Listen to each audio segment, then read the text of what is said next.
नमस्कार, मेरा नाम मनविंदर सिंह और आप देख रहे हैं उदय न्यूज लाइव सच का सवेरा। बुलेटिन की शुरुआत करते हैं कुछ खास खबरों के साथ। फरीदाबाद में घर के दबे खजाने को निकालने के नाम पर तांत्रिक ने की 24 लाख की ठगी। पीड़ित ने शक होने पर बनाई वीडियो। घर के अंदर जमीन में गड़े धन को निकालने का झांसा देकर 24 लाख की ठगी करने के 2 आरोपी तांत्रिक गिरफ्तार। मामला फरीदाबाद का है, जहां क्राइम ब्रांच 48 ने दोनों आरोपियों को गिरफ्तार कर मामले का खुलासा किया है। पुलिस का दावा है कि दिल्ली, राजस्थान, यूपी और हरियाणा में कई वारदातों को ये अंजाम दे चुके हैं। नाम क्या है आपका? जी नीतू। नीतू। नीतू, क्या हुआ क्या था? ये तांत्रिक के चक्कर में आप कैसे आए और कैसे आपने शिकायत दी, फिर कैसे? सर एक्चुअली पिछले कुछ दिनों से मेरे घर में थोड़ी प्रॉब्लम चल रही थी, तो उसकी वजह से मैंने अपने मिलने वाले को बताया, तो उन्होंने मुझे जो है कांटेक्ट दिया इन लोगों का। तो मैंने सोचा मैं बात करके देखूं, तो इन लोगों ने जो है मुझे अपनी बातों में ले लिया कि भाई आपके घर में ऐसे ऐसे प्रॉब्लम है और कोई खजाना वजाना दबा हुआ है। मैंने क्या और बताया कहते इन्होंने, कि कैसे? आप खुल के बताइए पूरी बात की। जी इस तरह से प्रॉब्लम बताया क्या कि थी? घर में आपके प्रॉब्लम क्या थी? सर घर में प्रॉब्लम ये थी कि हमारे घर में कभी कभी आवाज़ें आती थी नीचे वाले फ्लोर पे, और दरवाजे अपने आप खुल जाते थे। अगर हम बंद करते थे वो अपने आप खुल जाते थे। पता नहीं वो क्या साइंटिफिक रीज़न है या कुछ और मैटर था, आई डोंट नो। बट मैंने जब कांटेक्ट किया कि भाई दिखा लेती हूँ किसी को, कोई प्रॉब्लम हो मेरे घर में, मेरी फैमिली है, सब कुछ है, तो इन लोगों ने मुझे बताया कि भाई ऐसे ऐसे ये जो तांत्रिक वाले पकड़े गए हैं, इन्होंने मुझे बोला कि भाई आपके घर में जो है ना कोई खजाना दबा हुआ है और उसके ऊपर जो चीज़ है वो ऐसा ऐसा कर रही है आपके घर में। अगर आप इसको निकलवा लेते हो तो सेफ रहोगे, और अगर नहीं निकलवा लेते हो तो कल को प्रॉब्लम हो सकती है। तो मैंने कहा ठीक है गुरुजी, आप आ जाइए और देख लीजिए क्या मामला है। ये लोग मेरे घर आए बातचीत करते हुए।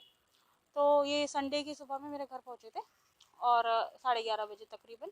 और वहाँ पे इन्होंने आके, मैंने इनको चाय नाश्ता कराया, सब चीज़ कराई, तो उसके बाद में आके मुझे बोलने लगे कि ठीक है सामान तो हम निकाल देंगे पर आपको हमें 25% देना पड़ेगा। अगर आप हमसे 1 करोड़ का सामान निकलवाते हो तो 25% उसी टाइम आपको हमें पहले यहाँ रखना पड़ेगा, 25 लाख रुपए। देन हम जो है सामान आपको निकाल के दे देंगे, फिर आप उस सामान को कहीं भी बेचो, लेकिन हमें हमारा 25% पहले चाहिए। तो मैंने बोला ठीक है मैं आपको करवा दूंगी। मैंने मम्मी को बोला, मैंने कहा मम्मी मुझे ये लोग ठीक नहीं लग रहे। मैं कहा चलो कोई नहीं, पर मुझे डाउटफुल लगा तो मैंने इन लोगों का एक वीडियो निकाल लिया। अब वहाँ पे इन्होंने जो भी ड्रामा किया था, उसमें कोई सिक्का ये लोग लेकर के आए, वो मेरी मम्मी को बोलते हैं इसको प्रवाहित कर दो, आपने छू लिया या अशुद्ध हो गया।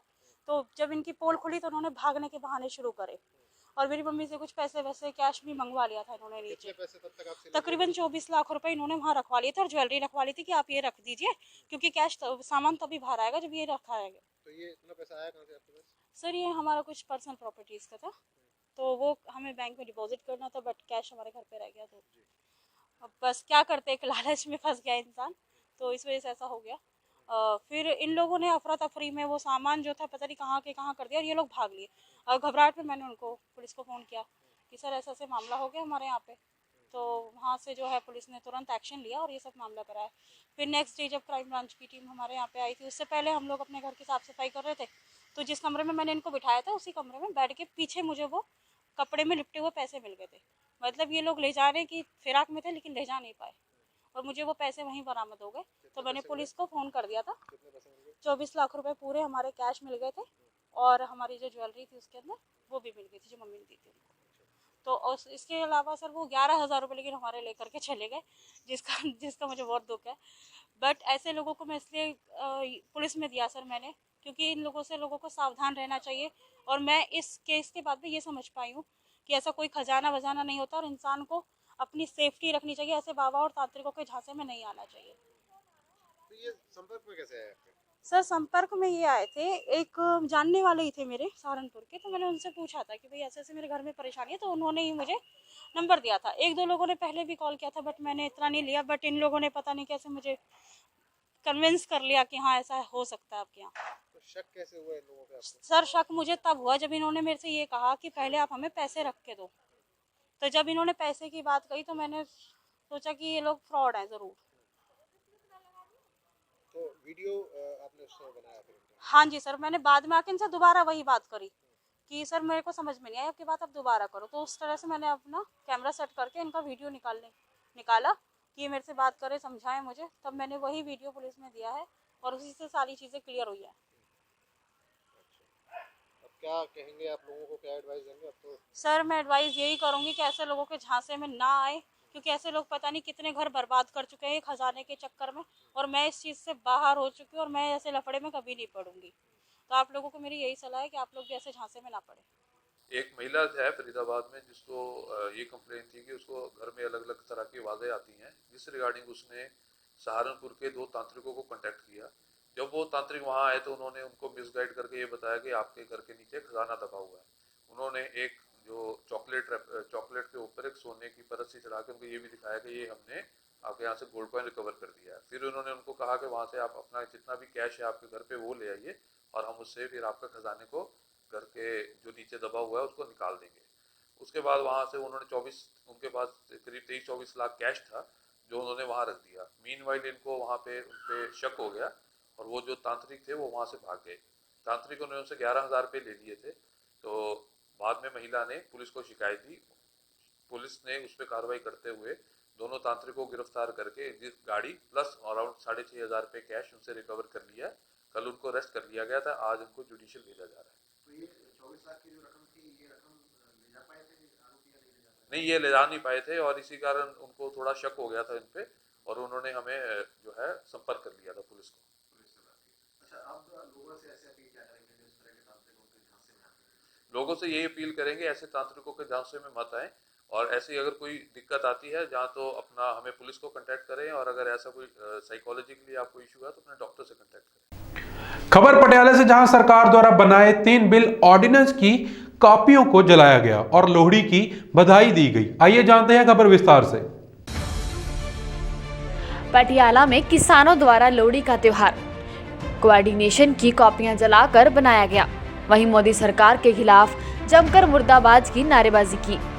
इस मौके का भी बड़ी गिनती में किसान महिलाएं और किसान बच्चे शामिल हुए। लोहड़ी के त्योहार के दिन मूंगफली, गच्चक, रेवड़ी बांटकर ये त्योहार मनाते हैं और वहीं किसानों ने लोहड़ी का त्योहार बिल की कापियां फूंककर और जलाकर रोष जाहिर किया। जंग सिंह जिला प्रधान क्रांतिकारी संघ पंजाब पिंड भटेड़ी कला। ਜਿਹੜਾ ਅਸੀਂ ਅੱਜ ਲੋਹੜੀ ਦਾ ਪ੍ਰੋਗਰਾਮ ਕਰ ਰਹੇ ਹਾਂ, ਜਿਹੜੀ ਅਸੀਂ ਲੋਹੜੀ ਮਨਾਉਂਦੇ ਹੁੰਦੇ ਤੇ ਤਿਲ ਸਿੱਟਦੇ ਹੁੰਦੇ ਤੇ ਅੱਜ ਅਸੀਂ ਜਿਹੜੇ ਐਡੀਨੈਸ ਦੇ ਬਿੱਲ ਨੇ, ਕਾਲੇ ਕਾਨੂੰਨ ਨੇ, ਇਹਨਾਂ ਦੇ ਬਾਰੇ ਅੱਜ ਇਹਨਾਂ ਨੂੰ ਫੂਕ ਰਹੇ ਹਾਂ ਵੀ ਅਸੀਂ ਇਹ ਜਿਹੜਾ ਉਸ ਮੌਕੇ ਕਹਿੰਦੇ ਹੁੰਦੇ ਨੇ ਇੱਧਰ ਆਵੇ ਦਲਿੱਦਰ ਜਾਵੇ, ਤਾਂ ਹੁਣ ਅਸੀਂ ਇਹ ਕਹਿ ਰਹੇ ਵੀ ਅਸੀਂ ਜਿਹੜਾ ਇਹ ਦਲਿੱਦਰ ਜਾਂਦਾ ਤਾਂ ਉਹਦੇ ਨਾਲੋਂ ਮੋਦੀ ਜਾਵੇ, ਮੋਦੀ ਨਿਕਲ ਜਾਵੇ ਇੱਥੋਂ। ਮੋਦੀ ਨੇ ਸਾਰੀ ਦੁਨੀਆ ਤਾਂ ਕਰ ਰੱਖੀ ਆ। ਸਾਡੇ ਜਿਹੜੇ ਮੰਡੀਆਂ ਦੇ ਭਾਅ ਨੇ ਉਹ ਨਹੀਂ ਸਾਡੇ ਰਹੇ ਹੈਗੇ। ਉਹ ਕਹਿੰਦਾ ਵੀ ਇਹ ਕਾਨੂੰਨ ਬਹੁਤ ਵਧੀਆ ਨੇ, ਅਸੀਂ ਕਹਿੰਦੇ ਵੀ ਇਹ ਕਾਨੂੰਨ ਠੀਕ ਨਹੀਂ ਹੈਗੇ। ਇੰਨੀ ਦੁਨੀਆ ਬੇਕਾਰ ਹੋ ਰਹੀ ਹੈ ਜਿਹੜੇ ਕਾਨੂੰਨ ਲਿਆਉਣ ਦੇ ਨਾਲ। ਮੰਡੀਆਂ ਵਾਲੇ ਨਹੀਂ, ਮਤਲਬ ਵਕੀਲ ਵੀ, ਹੋਰ ਮਹਿਕਮੇ ਵਾਲੇ, ਮਜ਼ਦੂਰ, ਕਿਸਾਨ ਸਾਰੇ ਬੇਕਾਰ ਹੋ ਰਹੇ ਆ। किसान जथेबंदी वाले 26 तारीख का वो किया, लेकिन मोदी ने 15 तारीख दी थी। तो की लगता समाधान निकले? नहीं, कोई मोदी ने बाहर ला रहे ने, मोदी कुछ नहीं करता है, ला रहे तो बगैर कुछ नहीं करता है। 26 तारीख ट्रैक्टर रैली करेंगे अभी हाँ, जिदन 26 तरीक आऊगी उधर साड़ी बहुत परमी मीटिंग मतलब रैली होगी। की रणनीति रहेगी आने वाले टाइम की? देखी जाऊगी। जो नहीं कोई किसी गल से आवा, सानू मरना मंजूर है। असीं शहीदियां पा के आवांगे, असीं उरे वापस नहीं मुड़ते हैं। मेरा नाम गुरमीत सिंह दितूपर जी, क्रांतिकारी किसान का जिला जनरल सैकटरी। अज असी पूरे हिंदुस्तान च जिहड़ा लोहड़ी एक साडा सिंबल है, जिहड़ा असी बुराई नूं फूकते हैं और चंगियाई नूं हेल करते हैं। दूजा इहदे च जिहड़ा दुल्ला भट्टी की कहानी है। दुल्ला भट्टी ने अपने समय च अकबर हुकूमत नूं उहदे प्यो और दादे ने मामला नहीं सी भरिया, उस लहर का प्रतीक है दुल्ला भट्टी, जिहड़ा उदों दी अकबर हुकूमत के खिलाफ किसानां दे मामलिਆਂ ਦੇ विरुद्ध लड़िया। उस दिन के तौर पर असीं अज जिहड़ा मोदी दे जिहड़े काले कानून ने ਉਹਦੀ ਅਸੀਂ ਇੱਕ ਤਰ੍ਹਾਂ ਨਾਲ ਉਹਨੂੰ ਫੂਕਿਆ ਪੂਰੇ ਹਿੰਦੁਸਤਾਨ 'ਚ। ਅਗਲੀ ਗੱਲ ਮੈਂ ਇੱਕ ਹੋਰ ਜ਼ਰੂਰੀ ਕਹਿਣੀ ਚਾਹੁੰਦਾ, ਜਿਹੜੇ ਸਾਡਾ ਜਿਹੜਾ ਧਰਮ ਦਾ ਮੰਦਰ ਹੈ, ਕਾਨੂੰਨ ਦਾ ਮੰਦਰ ਹੈ, ਜਿਹਨੇ ਕਾਲੇ ਕਾਨੂੰਨਾਂ ਦੇ ਹੱਕ 'ਚ ਕਾਲਾ ਕਾਨੂੰਨ ਪਾਸ ਕੀਤਾ ਹੈ, ਇਹਦੀ ਅਸੀਂ ਦੱਬ ਕੇ ਨਿੰਦਿਆ ਕਰਦੇ ਹਾਂ। ਅੱਜ ਕੋਰਟ ਕਚਹਿਰੀਆਂ कारपोरेट सैक्टर दे उस हुकूमत दे हक च जिहड़ी हक्की सुच्ची पूरे मुल्क दे लोकां दा अनाज दा मसला है ਉਹਦੇ ਵਿਰੁੱਧ ਕਾਰਪੋਰੇਟ ਸੈਕਟਰ ਨੂੰ ਲੁੱਟਣ ਦੀ ਜਿਹੜੀ ਇੱਕ ਉਹਨਾਂ ਨੇ ਫੈਸਲੇ ਕੀਤੇ ਨੇ, ਇਹਨਾਂ ਨੂੰ ਇਸ ਗੱਲ ਤੇ ਸੋਚਣਾ ਚਾਹੀਦਾ ਸੀ। ਅਸੀਂ ਏਡੇ ਵੱਡੇ ਆਵਾਮ ਦੇ ਖਿਲਾਫ, ਲੋਕਾਂ ਦੀ ਜ਼ਿੰਦਗੀ ਦੇ ਖਿਲਾਫ, ਰੋਟੀ ਰੋਜੀ ਦੇ ਖਿਲਾਫ ਸੁਪਰੀਮ ਕੋਰਟ ਨੇ ਪਤਾ ਨਹੀਂ ਫੈਸਲਾ ਕਿਉਂ ਦੇਤਾ। ਕਿਸਾਨ ਇੱਥੋਂ ਉੱਠ ਕੇ ਚਲੇ ਜਾਣ, ਆਪਣਾ ਕੋਲ ਖਤਮ ਕਰ ਦੇਣ। ਇੱਕ ਤਰ੍ਹਾਂ ਦੀ ਜਿਹੜੀ ਸਰਕਾਰ ਪਿੱਠੂ 4 ਮੈਂਬਰੀ ਕਮੇਟੀ ਬਣਾਈ ਹੈ, ਤਾਂ ਜਿਹਦਾ ਮਤਲਬ ਵੀ ਸਾਡੇ ਤੇ ਸਾਡੀ ਇਸ ਲਹਿਰ ਨੂੰ ਦਬਾਉਣ ਦਾ ਜਿਹੜਾ ਇਸ ਕਾਲਾ ਕਾਨੂੰਨ ਪਾਸ ਕੀਤਾ ਸੁਪਰੀਮ ਕੋਰਟ ਨੇ, ਇਹਦੀ ਵੀ ਅਸੀਂ ਨਿੰਦਿਆ ਕਰਦੇ ਹਾਂ। ਇਹਦੇ ਹੌਸਲਾ ਲੈਂਦੇ ਹਾਂ। ਸਾਨੂੰ ਸੰਘਰਸ਼ ਕਰਨਾ ਪੈਣਾ, ਸਾਡਾ ਸੰਘਰਸ਼ ਜਿੱਤੂਗਾ। ਕੀ ਰਣਨੀਤੀ ਰਹੇਗੀ ਅੱਗੇ ਦੀ? ਅੱਗੋਂ ਦੀ ਰਣਨੀਤੀ ਹੈ ਜਿਵੇਂ ਜਾਣੀ 26 ਨੂੰ ਅਸੀਂ ਐਂਟਰ ਕਰਾਂਗੇ, ਉੱਥੇ ਆਪਣੇ ਵੱਲੋਂ ਇਹੀ ਕਾਨੂੰਨ ਪ੍ਰੈਸ ਆਪਣਾ ਦਬਾਅ ਪਾਵਾਂਗੇ, ਮਜਬੂਰ ਕਰਾਂਗੇ। ਅਗਲੇ ਸਟੈਪ ਸਾਨੂੰ ਅੱਗੋਂ ਸਰਕਾਰ ਦੀ ਮਰਜ਼ੀ ਹੈ, ਸਾਡੇ ਤੇ ਕੋਈ ਹੋਰ ਜ਼ੁਲਮ ਕਰਦੀ ਹੈ ਉਹਦੇ ਵਿਰੁੱਧ ਵੀ ਅਸੀਂ ਲੜਾਂਗੇ, ਕਿਉਂਕਿ ਇਹ ਲੜਾਈ ਬਹੁਤ ਜ਼ਰੂਰੀ ਹੈ, ਬਹੁਤ ਅਹਿਮ ਹੈ। ਇਹਦਾ ਮਤਲਬ ਜਿਉਣ ਔਰ ਮਰਨ ਦੀ ਲੜਾਈ ਹੈ। ਇਸ ਲਈ ਸਮੁੱਚੇ ਮੁਲਕ ਦੇ ਲੋਕਾਂ ਨੂੰ, ਦੁਨੀਆ ਦੇ ਲੋਕਾਂ ਦਾ ਇਹ ਮਸਲਾ, ਇਹਨੂੰ ਇਕੱਠਾ ਕੀਤਾ। ਇਹ ਲੜਾਈ ਕਦੇ ਵੀ ਹਾਰ ਨਹੀਂ ਸਕਦੀ। ਗੱਲ ਕਰੀਏ ਪਹਿਲਾਂ 8 ਮੀਟਿੰਗਾਂ ਹੋ ਚੁੱਕੀਆਂ, ਟਰੈਕਟਰ ਰੈਲੀ ਤੋਂ ਪਹਿਲਾਂ 15 ਤਾਰੀਖ ਮੋਦੀ ਵੱਲੋਂ ਦਿੱਤੀ ਗਈ ਹੈ। ਕੀ ਲੱਗਦਾ ਤੁਹਾਨੂੰ ਹੱਲ ਨਿਕਲੇਗਾ? ਨਾ, ਬਿਲਕੁਲ ਕੁਝ ਸਾਫ਼ ਕਹਿੰਦਾ, ਮੈਂ ਕਾਨੂੰਨ ਵਾਪਸ ਹੀ ਨਹੀਂ ਲੈਣੇ। ਉਹ ਪੂਰਾ ਕਾਰਪੋਰੇਟ ਸੈਕਟਰ ਦਾ ਇੱਕ ਤਰ੍ਹਾਂ ਦਾ ਦਲਾਲ ਆ, ਉਹਨੂੰ ਸਰਵ ਕਰਦਾ, ਉਹਦੀ ਸੇਵਾ ਕਰਦਾ, ਸਮੁੱਚੇ ਲੋਕਾਂ ਦੇ ਵਿਰੁੱਧ ਇਹ ਕਾਨੂੰਨ ਪਾਸ ਕਰਦਾ। ਇਸ ਕਰਕੇ ਪੂਰਾ ਆਪਣੇ ਫੈਸਲੇ ਤੇ ਪੱਕਾ ਦ੍ਰਿੜ ਹੈ। ਪਰ ਅਸੀਂ ਲੋਕ ਵੀ ਆਪਣੀ ਇਸ ਹੋਣੀ ਨੂੰ, ਜ਼ਿੰਦਗੀ ਨੂੰ ਬਚਾਉਣ ਲਈ ਅਸੀਂ ਵੀ ਘੋਲ ਦੇ ਰਾਹ ਤੇ ਤੁਰ ਕੇ ਇਹਨੂੰ ਹਰਾਉਣ ਲਈ ਦ੍ਰਿੜ ਹੈ। ਲੇਕਿਨ ਕ੍ਰਿਸ਼ੀ ਮੰਤਰੀ ਕਹਿੰਦਾ ਸਾਡੇ ਨਾਲ ਹੱਲ ਹੈ, 15 ਤਾਰੀਖ ਦਾ ਹੱਲ ਨਿਕਾਲ ਲਾਂਗੇ। ਨਹੀਂ, ਬਿਲਕੁਲ ਨਹੀਂ। ਹਰ ਵਾਰੀ ਇਹ ਲਾਰਾ ਲਾਉਂਦੇ ਨੇ। ਅਸਲ ਉਹਦਾ ਮਤਲਬ ਸੀ ਘੋਲ ਨੂੰ ਲਮਕਾ ਦਿਓ, ਯਾਨੀ ਕਿਸਾਨ ਹੀ ਨਿਰਾਸ਼ ਹੋ ਕੇ ਤੁਰ ਜਾਣਗੇ। ਤਾਂ ਇਹੀ ਉਹਨੇ ਸੁਪਰੀਮ ਕੋਰਟ ਤੋਂ ਵੀ ਇਹੀ ਰਾਹ ਉਹਨਾਂ ਨੇ ਲੱਭਿਆ, किसान चले जान, इस करके अपना कोर्ट छड्ड देण, तो फिर है भी जदों आया फिर देखी जाऊगी। अंबाला की सेंट्रल जेल एक बार फिर सुर्खियों में। इस बार जेल में बंद बंदी के परिजनों ने जेल प्रशासन पर उठाई उंगली। आइए जानते हैं खबर विस्तार से। अंबाला की सेंट्रल जेल एक बार फिर सुर्खियों में है। इस बार आरोप जेल में बंद एक बंदी के परिजनों ने जेल प्रशासन पर लगाए हैं। बंदी के परिजनों का आरोप है कि जेल प्रशासन ने राहुल वैद के साथ मारपीट की है। ऐसे में बंदी राहुल वैद को मेडिकल के लिए शहर के नागरिक अस्पताल लाया गया, जहां डॉक्टरों की टीम द्वारा उसका मेडिकल किया गया। वहीं जेल प्रशासन पर लग रहे आरोपों को लेकर जेल अधिकारियों से जब बात की गई तो खुलासा हुआ कि चेकिंग के दौरान बंदी से चार्जर और सिम मिले थे, जिस दौरान बंदी राहुल वैद ने सुरक्षा कर्मियों पर हमला कर दिया और तभी मौके पर जेल अधीक्षक राकेश लोचब बीच बचाव करने पहुंचे तो बंदी ने राकेश लोचब पर भी हमला कर दिया। हमारे पास अभी एक एप्लीकेशन मूव हुई है सेंट्रल जेल से, और उसमें एक जेल इनमेट्स को लेके आए हैं राहुल वैद्य। तो there is alleged history of assault yesterday at 12 o'clock। तो जो जेल में लड़ाई झगड़ा हुआ है उसके रिगार्डिंग बोर्ड के द्वारा मेडिकल बनवाने की बात हुई है। तो हमने बोर्ड के द्वारा मेडिकल बनवा दिया है, मेडिकल हो चुका है, और अभी एक्सरे और सीटी स्कैन वगैरह हो रहे हैं। और पेशेंट को हमने एडमिट कर दिया है, और डिफरेंट डॉक्टर अपने अपने ओपिनियन दे रहे हैं। कितने डॉक्टर है सर बोर्ड में 3 डॉक्टर हैं, एक सर्जन है, एक ऑर्थोपेडिशियन है, एक माई सेल्फ डॉक्टर संजय। हाँ जी। मारपीट की है या कैसे क्या? हाँ, ये हिस्ट्री तो इनकी मारपीट की है, आपस में स्कफल हुआ है, धक्का मुक्की हुई है और गुम चोटें हैं, और इंटरनल चोट जो भी हैं उनके लिए हमने इनका एक्सरे और सीटी स्कैन एडवाइस कर दिया है, और हमारे ऑर्थोपेडिशियन और जो सर्जन है वो इनको देख रहे हैं। एक बंदी राहुल, उसके पास सर्विलेंस, हमारे पास सर्विलेंस से रिपोर्ट थी कि वो हमेशा मोबाइल वगैरह गलत कामों में इन्वॉल्व रहता है। जब उसकी तलाशी की गई तो उसके पास से सिम मिला और एक चार्जर रिकवर हुआ। जब गार्ड वाले उसकी सिम और उसका चार्जर को लेके आ रहे थे तो उसने अचानक से गार्ड के ऊपर अटैक कर दिया, सिम को छीनने का प्रयास किया, तोड़ने का प्रयास किया। हमारे उपाधीक्षक श्री राकेश लोचब जब बीच बचाव करने के लिए गए, उसको अलग करने के लिए गए, तो उनके ऊपर भी अटैक कर दिया। तो हल्का बल प्रयोग करके उसको अलग किया। किसी ने कोई मार पिटाई इस तरह की कुछ चीज़ें नहीं की। जेल में किसी की मार पिटाई नहीं की जाती और सबको कानूनी तरीके से हैंडल किया जाता है। सर, उनके खिलाफ कोई कार्रवाई जेल प्रशासन की तरफ की? जो पंजाब जेल मेलबर्न के अंतर्गत जो धाराएं हैं उनके अंतर्गत कार्रवाई की जा रही है। जज साहब को लिख दिया गया है और जो उसने ड्यूटी में बाधा डालने का प्रयास किया उसके लिए भी उसके खिलाफ कार्रवाई की जा रही है उसके अगेंस्ट। मतलब के डाक था या पिछले छिब्बड़ साहब, वो क्या थे? वो डाक थे, मतलब के सामान ला के देते थे, था पत्ता मोबाइल, ये चीज़ें, तो ये चीज़ें गलत है। एक अफसर हो गया, आप अफसर के खिलाफ जा रहे हो, जबकि वो उनके टाइम पे जेल बहुत अच्छी थी, कोई ऐसी बात नहीं थी। ठीक है जी, और बढ़िया अब अपने मुलाजमों के खिलाफ है, उनके उसके खिलाफ भी झूठी एप्लीकेशन लिखवा ली के अपना पुरुषोत्तम जनाब हैं, सिपाही हैं, बढ़िया जनाब हैं, उनके खिलाफ एक एप्लीकेशन के ये सामान ला के देता है मोबाइल, मुलाजमों के खिलाफ जा रहा है, मतलब मुलाजमों को भी तंग करा हुआ है, सबको तंग करा हुआ है, खुद साफ सुथरा के जैसे राजा हरिश्चंद्र यही पैदा हुआ है। पैसों की भी डिमांड होती है ये तो अंदर खाते हैं, इसमें क्या चल रहा है, क्यों परेशान कर रहा है, ये तो यही जाने। पैसे की डिमांड तो होगी ना, जब इतना परेशान कर रहा तो पैसे कुछ ना कुछ तो है। ठीक है, हर अफसर इसके लिए करप्ट है, हर मुलाजम करप्ट है जेल का, यही है कि ईमानदार अफसर है।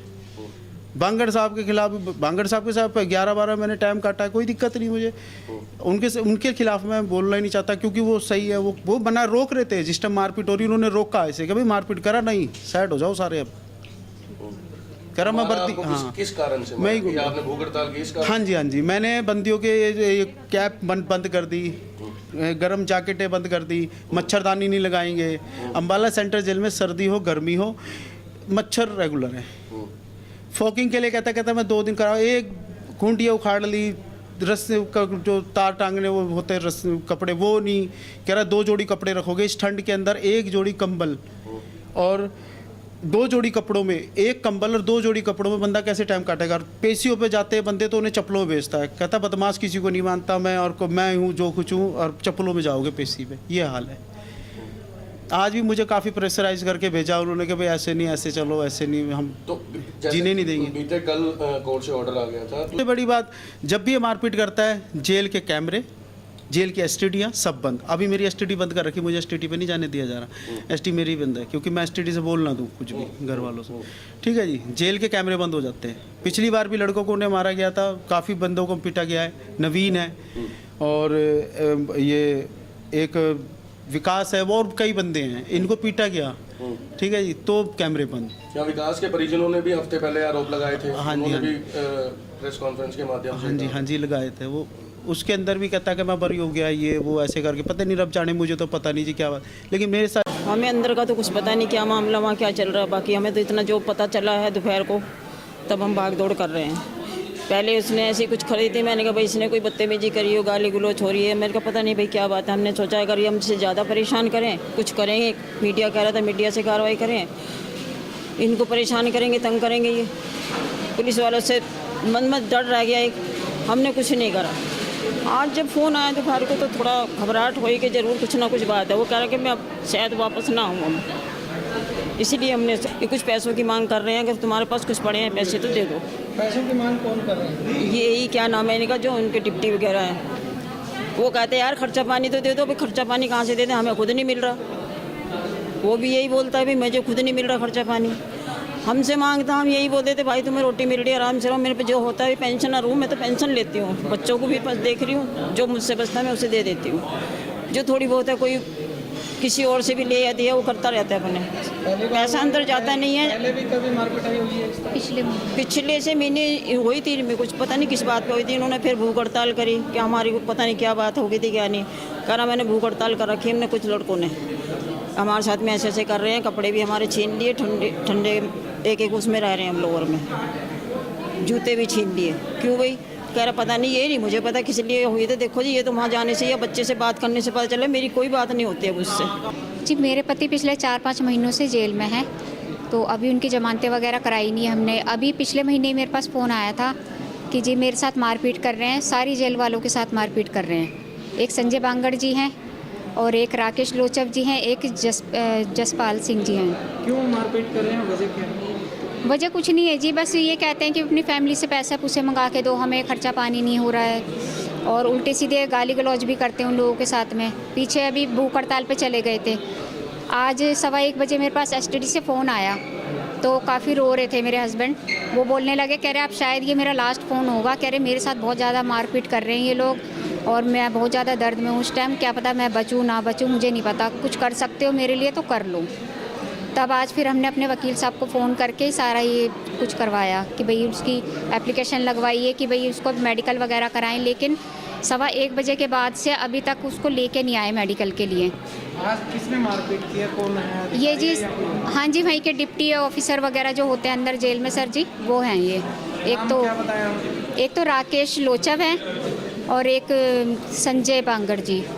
खबरों का सिलसिला इसी तरह जारी रहेगा। आप हमारे साथ जुड़े रहिए और देखते रहिए उदय न्यूज़ लाइव। नमस्कार।